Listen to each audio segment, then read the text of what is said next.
Hello students, welcome to our YouTube channel blue ocean concept. आज हम लोग chemistry पढ़ने वाले हैं और केमिस्ट्री सबसे पहले क्लास 10th का शुरू किया हूं। 10th में सबसे पहला चैप्टर है केमिकल रिएक्शंस एंड इक्वेशंस। इसको बताने से पहले मैं एक आप लोगों को सूचना दे दूं, इंफॉर्मेशन, और वो ये है कि अगर किसी का भी बेसिक थोड़ा बहुत कमजोर है, जैसे किसी को वैलेंसी नहीं पता है, किसी को कॉन्फ़िगरेशन नहीं पता है, किसी को बॉन्डिंग नहीं पता है, किसी को टाइप्स ऑफ बॉन्डिंग नहीं पता है, अगर ये सब कुछ नहीं पता है तो आपको बेसिक केमिस्ट्री करके एक प्लेलिस्ट मिलेगा चैनल पे, उस पे आप जा करके देख सकते हैं। अगर आप लोग कहेंगे तो लिंक डिस्क्रिप्शन में डाल देंगे। अच्छा चलिए छोड़िए, डाल ही देंगे। चलिए यहाँ पे अब हम लोग शुरू करते हैं केमिकल रिएक्शंस एंड इक्वेशंस, सबसे पहला चैप्टर। इसमें हम लोग देखेंगे क्या? इसमें हम लोग देखेंगे रिएक्शंस कैसे कराते हैं। अब जैसे रिएक्शंस हम लोग के रियल लाइफ में भी बहुत सारा हम लोग देखते आए हैं। अब कहीं सुना होगा तुम लोग कि क्या हुआ कि एक क्रीम लगाए थे, रिएक्शन कर गया, मतलब खराबी कर गया, वो शरीर पे सूट नहीं किया तो कुछ तीसरा चीज बन गया। अब जैसे कुछ और भी रिएक्शन करा सकते हैं हम लोग घर में भी बनाते हैं। चीनी को पानी के साथ मिला दिए, ये एक रिएक्शन है। तो ये तो खैर हम लोग का बेसिक रिएक्शन है। हम लोग यहाँ पे एलिमेंट के नेम के साथ देखेंगे। रिएक्शन मतलब समझ गया ना कि कोई भी दो चीज को मिलाना है, लेकिन यहाँ पे स्पेसिफिक चीज को ही मिलाना होगा। मेटल को नॉन मेटल के साथ या नॉन मेटल को ही नॉन मेटल के साथ, वो तो खैर डिपेंड करता है हम लोग पढ़ने क्या जा रहे हैं। तो उसको कहते हैं रिएक्शन। अगर उसी को हम लोग रिटन फॉर्म में लिख दिए तो उसी को क्या बोलेंगे? इक्वेशन। रिएक्शंस रिटन फॉर्म में हो तो उसी को बोलेंगे इक्वेशन, और उसी इक्वेशन को अगर हम लोग काउंट करके बैलेंस कर दिए तो उसको बोलेंगे बैलेंस्ड इक्वेशन। खैर वो इसी चैप्टर में पढ़ना है, अगर नहीं पता है तो घबराने की बात नहीं है, वो यहीं पे पढ़ना है। इसमें कंटेंट्स क्या क्या है? इसमें कंटेंट्स है रिकॉग्नाइजेशन ऑफ केमिकल रिएक्शन। तो मतलब सबसे पहले हम लोग ये तो पता कर ले कौन सा केमिकल रिएक्शन है या नहीं है। अब नॉर्मल लाइफ में तो बहुत सारा होता है, उसमें से कौन सा केमिकल रिएक्शन है ये पता करना सबसे जरूरी है। उसको पता कर, अब किसी को मन में होगा कि रिकॉग्निशन होता है, रिकॉग्नाइजेशन नहीं होता है, तो हाँ वो भी सही है और ये भी सही है, डोंट वरी फॉर दैट। तो रिकॉग्नाइजेशन ऑफ केमिकल रिएक्शन हम लोग देखने वाले हैं, सबसे पहला हेडिंग। उसके बाद हम लोग देखने वाले हैं chemical equations and it's balancing, मतलब कि जो अभी थोड़ा पहले हम बात कर रहे थे कि हम लोग रिएक्शंस का बैलेंसिंग भी यही देखेंगे, तो वही सेकेंड टॉपिक हम लोग का है, काफी इंपॉर्टेंट भी है। तीसरा हेडिंग है टाइप्स ऑफ केमिकल रिएक्शन, और यही सबसे इंपॉर्टेंट है क्योंकि 90% चैप्टर तो इसी में खत्म हो जाएगा। इसमें हम लोग के पास 5 तरीके के केमिकल रिएक्शन है, मतलब अभी जो हम बोले थे थोड़ा पहले कि रिएक्शन क्या है उसको हम लोग 5 तरीके से मिला सकते हैं। तो जो 5 तरीका हम लोग आराम से देखेंगे। अभी तो चैप्टर शुरू ही हुआ है, खत्म होते होते सब कुछ सबको आ जाएगा, घबराने की बात नहीं है। अब सबसे पहला हेडिंग के बारे में बात करते हैं, रिकॉग्नाइजेशन ऑफ केमिकल रिएक्शन, मतलब कि केमिकल रिएक्शन पहचानने का तरीका। सबसे पहली बात, केमिकल रिएक्शंस हम लोग अगर पहचानेंगे तो 4 बुक में जो है, क्लास 10th के एनसीईआरटी बुक में और कोई भी रेफरेंस बुक में भी मेन 4 ही है। वैसे अगर सीनियर क्लास में जाएंगे तो कुछ और भी बढ़ जाएगा, लेकिन क्लास 10th के हिसाब से हम लोग को 4 चेंजेस देखना है। अगर उसमें से सब है तो बढ़िया है, अगर नहीं है तो कोई 2 या 3 भी है तो चलेगा। अब जैसे कोई रिएक्शन कराए, उसका टेम्परेचर बढ़ गया, पहले क्या था तो पहले 25 डिग्री सेल्सियस पे हम लोग रिएक्शन कराए थे, अब जो है रिएक्शन कराने के बाद वो 45 हो गया। इसका मतलब कुछ ना कुछ उसमें चेंज हुआ होगा तभी टेम्परेचर बढ़ा है। तो टेम्परेचर बढ़ना भी एक टाइप का केमिकल रिएक्शन को शो करता है। अब दूसरा, अब जैसे हम लिक्विड डाले थे और रिएक्शन होने के बाद वो क्या हो गया कि वो सॉलिड में बदल गया या वो हो गया गैस बदल गया, तो ये भी एक टाइप का केमिकल रिएक्शन ही होगा। क्यों? क्योंकि मेरा स्टेट ही बदल गया। स्टेट मतलब ये बिहार वाला झारखंड और झारखंड वाला मध्य प्रदेश वाली बात नहीं हो रही है यहाँ पे। स्टेट मतलब कि वो जो किस स्टेट में था, सॉलिड में था तो लिक्विड में हो गया, लिक्विड था तो गैस में हो गया, वो वाला स्टेट का बात कर रहे हैं। नेक्स्ट, अब हम लोग का क्या है कि कुछ रिएक्शंस में चेंज कुछ खास करता नहीं है, लेकिन गैस अलग से निकलता है। जैसे बहुत ज्यादा गर्म हो गया, धुआं धुआं हो गया, तो गर्मी हम लोग को दिख नहीं रहा है, लेकिन वो गर्मी किस फॉर्म में निकल गया? गैस के फॉर्म में निकल गया। तो 3 तो ऐसे ही हो गया ऑलरेडी हम लोग का। क्या हुआ? Change of state. फिर क्या हुआ? फिर हम लोग का टेम्परेचर हाइक होना या फिर लो भी जा सकता है। और तीसरा क्या बोले? Evolution of gases. एक और है फोर्थ, कलर चेंज हो सकता है। अब जैसे पहले हम कॉपर को मिलाए थे, पहले ब्लू था, अब हो गया वो रेड। इसका मतलब कलर चेंज भी एक टाइप का रिकॉग्नाइजेशन है किसका? केमिकल रिएक्शन का। तो 4 हम लोग के पास कौन कौन सा पॉइंट्स है?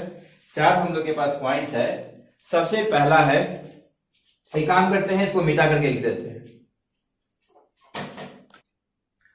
हाँ, तो थोड़ा देर पहले जिसके बारे में बात कर रहे थे कि ये 4 तरीका है हम लोग को पता करने का केमिकल रिएक्शन कौन सा है, तो ये 4 मैंने लिख दिया है। आप लोग चाहें तो इसका स्क्रीनशॉट लेकर के अभी ही नोट डाउन कर सकते हैं या बाद में भी लिख सकते हैं। तो अगर आप कोई क्वेश्चन पूछेगा how to recognise the chemical reactions, तो आप लोग का जवाब क्या रहेगा? We can recognise the chemical reactions through 4 types. पहला है चेंज इन कलर, दूसरा है चेंज इन स्टेट, तीसरा है चेंज इन टेम्परेचर और चौथा है इवोल्यूशन ऑफ गैसेस। यानी कि चारों में से कोई एक भी हो तो काम चल जाएगा, नहीं तो चारों हो तो और बेहतर। इसका एग्जाम्पल तो खैर आप लोग बहुत बचपन से देखते आए हैं। आम को देखिए ना पकते हुए, सबसे पहले वो ग्रीन रहता है और ग्रीन के बाद धीरे धीरे धीरे धीरे येलो हो जाता है। तो कैसे? उसमें भी कोई सोनपरी का जादू तो है नहीं। तो उसमें क्या होता होगा? वो केमिकल रिएक्शन के थ्रू ही वो चेंज ऑफ कलर हो जाता है। उसके बाद स्टेट का तो एग्जाम्पल जो है हम लोग अभी रिएक्शंस देखने वाले हैं, उसमें एक एक करके आते ही जाएगा, तो उसी में देखेंगे। चलिए नेक्स्ट हेडिंग है हम लोग का, दूसरा है बैलेंसिंग। ये काफी इंपॉर्टेंट है और काफी मतलब रीढ़ की हड्डी है केमिस्ट्री के लिए, अभी भी और 11th-12th में भी। जिसको मेडिकल करना है या जिसको इंजीनियरिंग करना है तो केमिस्ट्री तो पढ़ना ही पड़ेगा। तो बैलेंसिंग एक उसमें मतलब स्तंभ है, उसको अभी हम लोग सेकंड में देखने वाले हैं। उसका स्टेप्स भी हम लोग नोट डाउन करेंगे। और क्यों नोट डाउन करेंगे? क्योंकि वो डायरेक्ट एग्जाम में पूछेगा, बोर्ड एग्जाम में, कि what are the steps of balancing of a chemical equation या to balance a chemical equation. ये हम लोग को डायरेक्ट क्वेश्चन पूछेगा, तो हम लोग डायरेक्ट 3 नंबर का क्वेश्चन का आंसर अभी थोड़ा देर में देखने वाले हैं और स्टेप बाय स्टेप देखने वाले हैं। तो आप लोग उसको लिख लीजिएगा। चलिए शुरू करते हैं सेकेंड टॉपिक। तो हम लोग का सेकेंड हेडिंग क्या था? Chemical equations and balancing. यानी कि सबसे पहले केमिकल इक्वेशन लिखने का है, उसको बैलेंस करने का है। तो अब केमिकल इक्वेशन लिखना है, तो इक्वेशन लिखने के लिए हम क्या बोले थे? कोई भी 2 चीज लेना है, उसको हम लोग को जोड़ देना है और जो बनेगा उसको राइट हैंड साइड लिख देना है। थोड़ा पहले बोले भी थे हम शायद। तो हम कोई भी 2 चीज लिए हैं, जिसमें एक मेटल लिए हैं, एक नॉन मेटल लिए हैं। मेटल में सबसे कॉमन सोडियम है। क्लास 10th के हिसाब से अगर देखा जाए तो 2 मेटल बार बार आने वाला है, एक सोडियम और एक कैल्शियम। तो इस दोनों पे ज्यादा फोकस रहेगा हम लोग का, कि क्वेश्चंस भी इसी से ज्यादातर पूछता है। यानी कि केमिस्ट्री में क्वेश्चंस का बात करें तो अगर 10 या 12 क्वेश्चन आता है तो उसमें से 3 या 4 तो सोडियम और कैल्शियम में उस पर कब्जा जमा के बैठा हुआ है। तो मतलब सोडियम हम लिए हैं, एक सोडियम सबसे कॉमन में से ले लिए, और एक नॉन मेटल कोई भी लेना है। तो नॉन मेटल सबसे पहले तो हमको ऑक्सीजन याद आता है, अब आपका पता नहीं, तो ऑक्सीजन लिए हैं। तो सोडियम और ऑक्सीजन मिलकर के क्या बनेगा? ये सोडियम ऑक्साइड बनेगा। ये क्लास 8 में देखना था शायद। तो वहां से आप लोगों को पता होगा कि मेटल प्लस ऑक्सीजन क्या होता है? मेटल ऑक्साइड होता है। Hope you remember. तो हम लोग क्या लिख दिए? Sodium oxide. अब सोडियम का सिंबल Na होता है, शायद बहुत लोग को मालूम भी होगा। ऑक्सीजन का सिंबल O2 होता है, ये O होता है। O2 हम लोग, अच्छा इससे भी एक बहुत बेहतरीन सवाल हमको याद आया है कि हमेशा जब ऑक्सीजन की बात आती है तो हमेशा O2 क्यों लिखते हैं, O क्यों नहीं लिखते हैं? इसका जवाब जिसको पता है वो मेरे नंबर पे मैसेज करे या कमेंट में बताए, ठीक है। अब सोडियम प्लस ऑक्सीजन मिलकर क्या बनाएगा? Sodium oxide. तो ये एक टाइप का केमिकल इक्वेशन है। ये रिएक्शन करा करके अगर उसको हम लोग बोर्ड पे या कॉपी पे अगर हम लोग एक फॉर्म में लिख दे तो उसको क्या बोलते हैं? इक्वेशन। ये थोड़ा पहले बोल चुके हैं हम। तो अब इसमें लेकिन 2 पार्ट है, 2 बंटवारा हो गया, एक इस साइड हो गया, एक इस साइड हो गया। मतलब ये जो एरो है वो इसका बंटवारा कर दिया। ये एरो के पहले जो है वो बनने से पहले का है, यानी कि जो रिएक्शन हुआ था उसको मतलब रिएक्शन जिस चीज का मिला करके किए थे वो चीज है ये दोनों। तो क्योंकि इस दोनों को मिला के रिएक्शन किए थे इसलिए इस लोग को बोलते हैं रिएक्टेंट्स। तो अगर कोई अब रिएक्टेंट्स का डेफिनेशन पूछे तो क्या बोलेंगे? The substance. अब चाहे तो आप मटेरियल्स भी लिख सकते हैं, लेकिन मटेरियल्स यहाँ पे काम नहीं आएगा, यहाँ पे सब्सटेंस या एलिमेंट्स लिख सकते हैं। तो the elements we use during the reaction, इसको बोलते हैं रिएक्टेंट्स। मतलब जिसका पहले से हम लोग यूज किए हैं वो रिएक्टेंट्स है। इसमें हम लोग यूज क्या किए थे? सोडियम ऑक्सीजन का पहले यूज किए थे। और बना क्या है? Sodium oxide. यानी कि रिएक्शन के बाद बना है। तो वैसे भी हम लोग इंग्लिश में भी अगर कोई पूछता है, यानी कि सिविक्स में भी हो या फिर इकोनॉमिक्स में भी हो, तो हम लोग क्या बोलते हैं? प्रोडक्ट। तो यहाँ पे भी सेम है, ये कुछ खास याद करने में मुश्किल आने वाला है नहीं। मिलकर क्या बनाया? ये प्रोडक्ट। तो दोनों अलग अलग चीज है, एक रिएक्टेंट से पहले बनाए हैं, उसके बाद एक बना है। तो दोनों को अलग करने के लिए एरो का इस्तेमाल किया है। एरो के पहले वाला रिएक्टेंट, एरो के बाद वाला प्रोडक्ट। अब जरूरी नहीं है कि प्रोडक्ट एक ही हो सकता है 2 हो, 3 हो, 4 हो। ऐसा हम लोग क्लास 10th में आएगा जिसमें 4 प्रोडक्ट भी देखेंगे हम लोग। फिलहाल अभी यहाँ पे एक ही प्रोडक्ट है तो आसान है हम लोग के लिए। नेक्स्ट, अब हम लोग कराने वाले हैं बैलेंसिंग। अब बहुत लोग सोच रहे होंगे सर इसको आप सिंबल के फॉर्म में क्यों नहीं लिखे हैं? लिखेंगे, समय आएगा सब होगा, लेकिन सबसे पहले हम लोग का हेडिंग क्या है? बैलेंसिंग। हम क्या बोले थे? बैलेंसिंग ही मेन है, सेकंड हेडिंग में बैलेंसिंग ज्यादा इंपॉर्टेंट है। एक क्वेश्चन तो हम लोग वो आगे 5 रिएक्शन है ना उसमें भी देख लेंगे, लेकिन बैलेंसिंग हम लोग का मोस्ट इंपॉर्टेंट है यहाँ पे। अब दूसरी बात ये है कि ये जो इक्वेशन है ये बुक का ही है, एनसीईआरटी बुक का एकदम डिट्टो हमने लिखा है। क्यों? क्योंकि ये जो है स्टेप्स रिकॉग्नाइज करने में ज्यादा आसान है यहाँ पे, क्योंकि ये थोड़ा सा लॉन्ग है। अगर हम इसको बैलेंस करते तो ये 2 ही स्टेप में हो जाता, तो इतना आसान भी नहीं हम लोग देखने वाले हैं। फिर हम लोग को जो और भी क्रेडेंशियल्स है वो हम लोग का छूट जाता है, तो इसलिए हम लोग ये बड़ा वाला इक्वेशन लिखे हैं। अब इसको हम लोग बैलेंस करेंगे तो मजा भी आएगा और समझ में भी आएगा। सबसे पहले Fe किसका सिंबल है? आयरन का। H2O किसका सिंबल है? वाटर का। H2 किसका सिंबल है? हाइड्रोजन का। और Fe3O4 नहीं पता, आयरन ऑक्साइड। अब इसमें मिला हुआ वैसे तो 2 प्रोडक्ट है, FeO प्लस Fe2O3, ये हम लोग को बाद में लिखना है, लेकिन फिलहाल अभी जो यहाँ पे लिखा हुआ है उसमें बैलेंस करने का मतलब क्या है? बैलेंस का मतलब अगर कोई बोले कि अभी हम यही पूछे कि ये दोनों बैलेंस है क्या, तो नहीं, एक हाथ नीचे झुका हुआ एक हाथ ऊपर है तो ये बैलेंस नहीं है ना। बैलेंस करने के लिए क्या करना होगा? हम लोग को दोनों को एक लेवल में लाना होगा। एक लेवल में लाएंगे तो क्या बोलेंगे? बैलेंस है। तो बैलेंस का मतलब होता है दोनों बराबर होना चाहिए, मतलब एरो के इस साइड वाला भी और इस साइड वाला भी दोनों का काउंटिंग सेम होना चाहिए। स्टेप बाय स्टेप हम लोग इधर साइड में लिखेंगे, टोटल स्टेप्स हम लोग यहाँ लिखेंगे, पहले समझ लेते हैं बाद में लिखेंगे। तो समझने के लिए बैलेंस करना है हम लोग को, तो एक एक करके काउंट करते हैं। एज ए स्टूडेंट हम अपनी जगह पे अगर सपोज दैट हम स्टूडेंट रहते तो कैसे सोचते वो बताते हैं। एज ए टीचर तो आप लोग को हमेशा लगता हो कि टीचर लोग को तो पहले से पता रहता है कि यहाँ पे ये करना है, वहां मल्टीप्लाई करना है, ये करना है, वो करना है, तो उन लोग के लिए तो आसान है। एज ए स्टूडेंट रह के सोचिए तो पता चलेगा कितना भारी है। बिल्कुल हम एज ए स्टूडेंट ही सोचते हैं। चलिए शुरू करते हैं। आयरन यहाँ पे 1 है, आयरन यहाँ पे 1 है। ओके, एज ए स्टूडेंट सोच रहे हैं, आप लोग यही सोचिएगा, यहीं से काउंटिंग शुरू करेंगे आप। आयरन 1 है, यहाँ आयरन 3 है, पहला ही में गड़बड़ हो गया, एक तरफ है 1 एक तरफ है 3, पहले में ही डाउट। आगे चलते हैं। यहाँ हाइड्रोजन 2 है, यहाँ हाइड्रोजन 2 है, थोड़ा सा राहत की सांस, हाइड्रोजन दोनों तरफ है बराबर। नेक्स्ट है ऑक्सीजन। ऑक्सीजन है 1, लेकिन अगर इधर काउंट करें तो ऑक्सीजन है 4।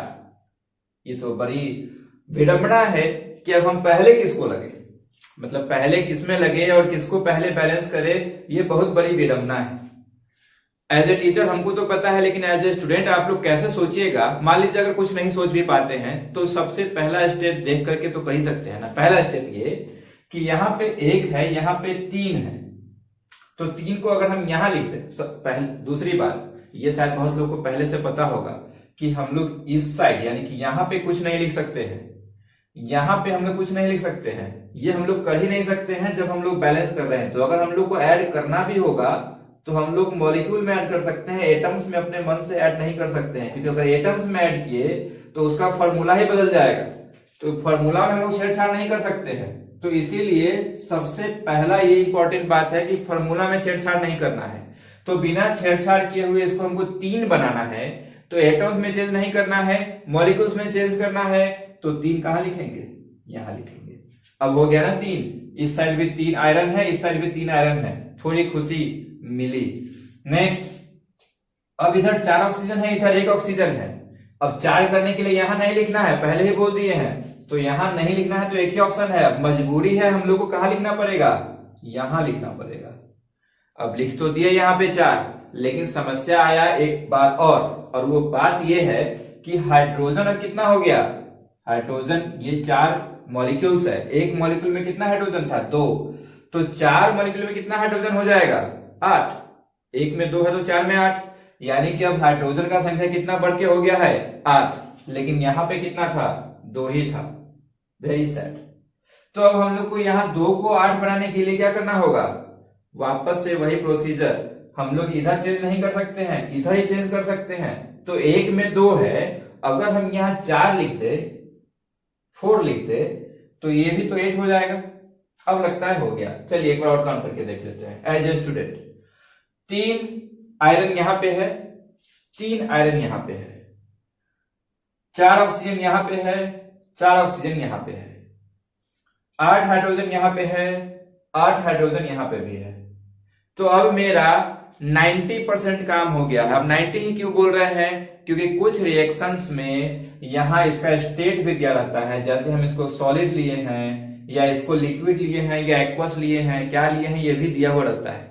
तो हम लोग को अगर वो भी समझना है तो कुछ चीज में याद भी करना पड़ता है। जैसे अब डायरेक्ट तुमको एग्जाम में पूछेगा कि बताइए यहाँ पे वाटर को हम लोग एक्वस लिए थे या लिक्विड लिए थे या क्या लिए थे, या गैस फॉर्म में लिए थे या वेपर फॉर्म में लिए थे, ये हम लोग को कुछ रिएक्शंस में याद करना पड़ता है और कुछ रिएक्शंस हम लोग चाहे तो समझ भी सकते हैं। खैर ये अभी बात की बात है, अभी जो मैंने स्टेप्स को फॉलो किया है उसको यहाँ पे लिख लेता हूँ। सबसे पहला स्टेप क्या किए थे, पहला सबसे बात ये था कि हम लोग इसको चेंज नहीं कर सकते हैं, यानी कि जो रॉ फॉर्म है, जो हम लोग का फिक्स्ड फॉर्म है, उसमें कोई चेंज नहीं कर सकते हैं। तो सबसे पहला है ड्यूरिंग बैलेंसिंग। ये लाइन अगर लिखना है तो लिख करके लाइंस बढ़ा सकते हैं आप, लेकिन हम डायरेक्ट काम की बात लिख रहे हैं। We can not change the formula, यानी कि जो फॉर्मूला है या जो सिंबल है उसको हम लोग चेंज नहीं कर सकते हैं। दूसरा में क्या किए थे, दूसरा में हम लोग काउंट किए थे। सबसे पहले एलएचएस साइड का काउंट किए थे, उसके बाद आरएचएस साइड का काउंट किए थे, और आप चाहे तो उसको लिख भी सकते हैं। जैसे हम यहां लिख देते हैं रिएक्टेंट साइड में और यहां लिख देते हैं प्रोडक्ट साइड में, और यहां एलिमेंट का नाम पहले Fe, फिर हाइड्रोजन, फिर ऑक्सीजन। Fe कितना था इस साइड 1 था, इस साइड 3 था। ऑक्सीजन इस साइड कितना था 1 था, और इस साइड कितना था 4 था। हाइड्रोजन इस साइड कितना था, हाइड्रोजन 2 ही था, और इधर भी 2 ही था। ये हम लोग का पहले था, रिएक्शन करने से पहले। हाँ, तो हम लोग का दूसरा स्टेप क्या किए, हम लोग सबसे पहले काउंट करके लिखे हैं। तो यहां पे लिख देते हैं count the numbers of each element. सारे एलिमेंट का नंबर काउंट करना है, और बोथ साइड, दोनों साइड का। कौन कौन साइड होता है यहाँ पे, एलएचएस आरएचएस नहीं कहते हैं, यहाँ पे कहते हैं रिएक्टेंट्स एंड प्रोडक्ट्स। अब कुछ लोगों को इस बात से भी तकलीफ होगा कि आधा हम यहाँ 4 बोले, फिर 2 बोले, फिर 4 बोले, फिर 1 बोले, फिर 1 भी बोले उसी को, तो वो हिंदी इंग्लिश थोड़ा मिक्स करके चलते रहता है। वैसे समझ में तो आ रहा होगा। चलिए आगे देखते हैं। 3, बहुत से लोग हैं जो शायद हिंदी नहीं जानते होंगे, लेकिन फिर भी 1 से 10 यानी कि 1 2 3 4 5 6 7 8 9 10 इतना तो जानते होंगे कम से कम। तो खैर उसके बीच का ही नंबर है, आगे से ध्यान रखूंगा इस चीज का मैं। तीसरा है, तीसरा में क्या किए थे हम लोग, अब जिधर कम लगा उधर बढ़ा दिए। अब हमको सबसे पहले क्या, ये कम लगा था, Fe यहाँ पे 3 था, तो हम इसको बढ़ा करके अरेंज कर लिए। तो तीसरा में क्या करना है, where there is less amount increase the number adding at the place of molecule। यानी कि जहां मॉलिक्यूल लिखते हैं वहां पे हम लोग इसको लिखेंगे। जैसे यहाँ पे मॉलिक्यूल की जगह पे यहाँ लिखे हैं, अगर हमको एटम की जगह चेंज करना तो यहाँ लिखते हैं, लेकिन हम मॉलिक्यूल की जगह पे चेंज किए हैं, तो इसलिए यहाँ पे क्या लिखे, जहां भी कम अमाउंट दिखे वहां इंक्रीज कर रहे हैं नंबर को, लेकिन ऐड करना है कहाँ पे, मॉलिक्यूल की जगह पे ऐड करना है, ना कि एटम की जगह पे। ये 3 स्टेप अभी लिखे हैं, 3 और लिखते हैं, लेकिन इसके लिए बोर्ड मिटाना पड़ेगा, थोड़ा देर वेट कीजिए। तो हम लोग जो है शुरू का 3 पॉइंट्स देख चुके हैं, 3 मतलब 3 पॉइंट देख चुके हैं। अब हम लोग चौथा यानी कि 4th पॉइंट देखने वाले हैं। 4th अब कहता ये है कि आपको हुआ क्या था, मतलब यहाँ पे पर्सनल लाइफ में क्या हुआ था उसका कोई मैटर नहीं है। यहाँ पे Fe जब हम लोग बैलेंस कर रहे थे तो फिर इसमें गड़बड़ हो गया था, फिर इसमें किए तो वो गड़बड़ हो गया था। तो ये हम लोग को बार बार देखना पड़ता है, ऐसा नहीं कि एक बार बढ़ा दिए यहाँ पे तो हो गया, ऐसा नहीं हुआ था। हुआ ये था कि पहले Fe को बैलेंस किए थे, फिर O को जैसे ही बैलेंस करने हैं यहाँ पे 4 लिखे तो फिर हाइड्रोजन बढ़ गया था, तो फिर उधर बैलेंस करना पड़ा था। तो हम लोग क्या करेंगे, रीअरेंज करते रहेंगे, रीअरेंज अंटिल बैलेंस्ड, यानी कि हम लोग तब तक रीअरेंज करते रहेंगे जब तक बैलेंस ना हो। तो ये हम लोग, ये तो अब लाइंस लिखने के लिए तो बहुत कुछ लिखता है, लेकिन करना तो इधर, प्रैक्टिकल तो इधर है ना। तो ये हम लोग, ये तो अपने लैंग्वेज में लिख रहे हैं, आप लोग चाहे तो बुक का लाइंस भी फॉलो कर सकते हैं, चाहे तो अपने लैंग्वेज में लिख सकते हैं। हम तो प्रीफर करेंगे कि अपना लैंग्वेज में ही लिखे तो ज्यादा अच्छा है। समझना यहाँ से है, लिखना अपना लैंग्वेज है। मेरा भी मत कॉपी कीजिएगा, हाँ लिख जरूर लीजिएगा, लेकिन अगर एग्जाम में लिखना हो तो इसको अपने लैंग्वेज में लिखिएगा। पांचवा है कि अब जब बैलेंस हो गया, फाइनली जब बैलेंस हो जाएगा, तो अब जो ये बैलेंस्ड इक्वेशन है उसको अब लिखना है, यानी कि पांचवा स्टेप में राइट द बैलेंस्ड इक्वेशन, यानी कि अब जब बैलेंस हो गया तो प्रेम से उस इक्वेशन को लिख लेना है, जैसे अभी ऑलरेडी यहां लिखा हुआ है। अब क्वेश्चन हम एक्चुअली क्वेश्चन में ही ये कर लिए ना, आपको ऐसा नहीं करना है, आपको क्वेश्चन अलग लिखना है और बैलेंस अलग करना है, ताकि दो लाइन दिखे। हम क्वेश्चन में ही कर लिए तो मेरा एक ही में दिख रहा है ना, ऐसे क्वेश्चन अलग रहता है, आंसर अलग रहता, ज्यादा अच्छा रहता। तो हम लोग का फिफ्थ पॉइंट क्या है कि राइट द बैलेंस्ड इक्वेशन, यानी कि जो अभी हम लोग आया है वो पांचवा पॉइंट में लिखना है। और छठा क्या है, यही जो मैंने बताया था कि हो सकता है कि एलिमेंट के साथ उसका स्टेट भी लिखा हो, जैसे ये सॉलिड स्टेट में आता है, ये गैसियस स्टेट में, फिर से ये सॉलिड और फिर से ये गैस। अब हो सकता है कि ये एक्वस ले, ये एक्वस ले, या ये लिक्विड हो जाए, या ये नहीं, ये लिक्विड नहीं होगा। आयरन लिक्विड लेना मतलब बहुत तकलीफ की बात है, क्योंकि 3000 डिग्री सेल्सियस के आसपास चाहिए उसको लिक्विड। लिक्विड भी तब भी नहीं बदलेगा, एक्वस फॉर्म में बदलेगा, तो ये नहीं हो सकता है लिक्विड। हाँ बाकी ये ले सकते हैं लिक्विड, वैसे तो वाटर लिक्विड ही होता है, चाहे तो आप लिक्विड फॉर्म में ले सकते हैं, तो फिर यहाँ भी लिक्विड हो सकता है निकलेगा, तो वो डिपेंड करता है हम लोग पढ़ क्या रहे हैं। तो एक्चुअली यहाँ पे छठा स्टेप में क्या करना है, छठा स्टेप में लिखना है इफ नेसेसरी, अगर जरूरत है तो। अब ऐसा नहीं कि हर इक्वेशन में लिख दिए, अब पता चला है कुछ लोग जो है इसको जीत पे ले लिया, लेकिन किया क्या, उसको तो पता ही नहीं है कि सॉलिड है या लिक्विड है या क्या है, अपने मन से यहाँ सॉलिड स्टार्ट किया, उसको आगे गैस बना दिया। तो ऐसा गलती नहीं करना है, जिसमें पता हो या जिसमें जरूरत हो सिर्फ उसी में लिखना है। तो if necessary write their states, अगर जरूरत है तो उसका स्टेट्स लिखे, वरना नहीं लिखे। फिर से एक बार सुन लीजिए हम लोग का स्टेप्स क्या क्या फॉलो किए थे। स्टेप्स फॉलो किए थे, सबसे पहला स्टेप था कि इस जो कोर फॉर्मूला है हम लोग का, यानी कि ये फॉर्मूला है, उसमें कोई चेंज नहीं करना है, अपने मन से तो बिल्कुल नहीं। दूसरा, जो भी नंबर है उसको काउंट करके लिख लेना है। तीसरा, एक जहां कम दिखे वहां से स्टार्ट बस कर देना है, जैसे हमको एफ में कम दिखा तो यहां से स्टार्ट कर दिए। और चौथा स्टेप है तब तक करते रहना जब तक कि बैलेंस ना हो जाए। और पांचवा क्या है, जब बैलेंस हो जाएगा तो उसको हम लोग को एक जगह लिख लेना है। और छठा स्टेप है कि अगर उसमें हम लोग को स्टेट्स भी अगर दिया हुआ है या हम लोग से पूछ रहा है तो लिखना है, नहीं तो लिखना भी नहीं है। ठीक है, तो ये 6 स्टेप्स हो गया और यहाँ पे हम लोग का बैलेंसिंग खत्म होता है। मैं आपको 5 क्वेश्चन होमवर्क के लिए अभी बोर्ड पे लिख देता हूं, उसके बाद ये वीडियो खत्म होगा, फिर अगले वीडियो में हम लोग देखेंगे। हाँ, तो ये 5 क्वेश्चन जो है आप लोग के लिए होमवर्क है। अब आप करके अगर चाहते हैं कि दिखाए तो मेरा नंबर, फर्स्ट वाला जो नंबर है डिस्क्रिप्शन में, वो मेरा ही है, पर्सनल नंबर है। आप उस पर चाहे तो कांटेक्ट कर सकते हैं इस पे, और नहीं तो उसी नंबर पे टेलीग्राम भी है, वहां पे भी आप कांटेक्ट कर सकते हैं।